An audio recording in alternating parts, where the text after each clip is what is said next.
Libel Sige. ba ang pagko-comment ng scammer sa taong sa tingin mo ay ng scam? Ayun. Although nga meron tayo sa ating Supreme Court nakalagay na mere sharing of an article or a post is not considered libelous. Pero kapag ka ikaw ay nag-reshare at nagbigay ng komento, libelous pa rin po yun.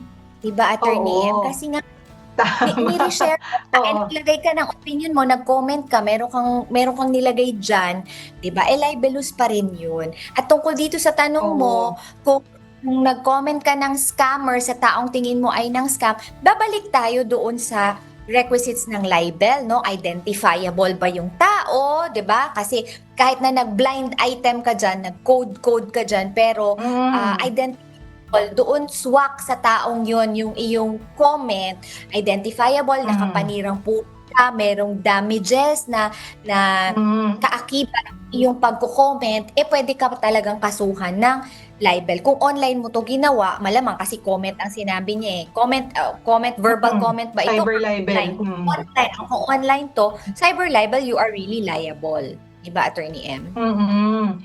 Tsaka ano, regardless of sa tingin mo ng scam, unang-una sa tingin mo, hearsay nga Attorney G, kung wala kang ebidensya, kahit nga may ebidensya ka, hindi kasi yun yung proper forum to do that, Attorney J, 'no? Na Correct. ipo-post mo na Mm. scammer, hindi yun yung remedy para sa'yo kung sa tingin mo kung halimbawa hindi naman ikaw yung na-scam, Attorney J, 'no, ang may, cause of action para ireklamo yung tao na quote and quote ng scam, hindi ikaw, kundi yung person na di umano ay na-scam niya. So kayo po, maaari kayo magkaroon ng pananagutan kung kahit sa tingin nyo, no, kung wala kayong panghawakan at kahit may panghawakan kayo, hindi kayo pwedeng basta-basta mag-post na scammer, di ba, Attorney J? Kasi Oo, again, correct. hindi yun yung Oo. proper remedy. Mhm. Oo. Tsaka idagdag ko lang, Attorney Emma, dapat nating tandaan, truth is not a defense, lalo na kung private citizen yung iyong Yes. sinisira ang public. Ayan. Dapat tandaan natin yan. Mm. Pwedeng Oo, kasi sabihin, sasabihin mo, totoo. totoo naman eh. Oo, yan, Oo. Attorney J, oo. Oo, di ba? Kasi Tandaan natin yan. Kaya wag ang masyadong ipinagbabawal dito is paninirang puri nga, Attorney J, 'di ba? Oo. Oo, kaya wag masyadong dahan-dahan tayo sa mga pagpo-post ng mga comment kasi marami ng Tama. sampulan. Hindi na nakakapagod mag-file ng Oo.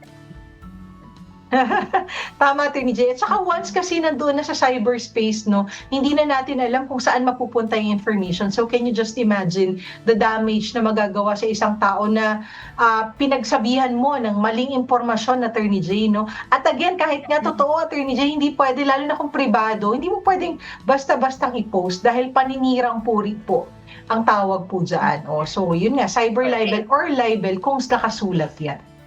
At may Ayan, okay. pagkakakulong at damages, Oo. 'di ba?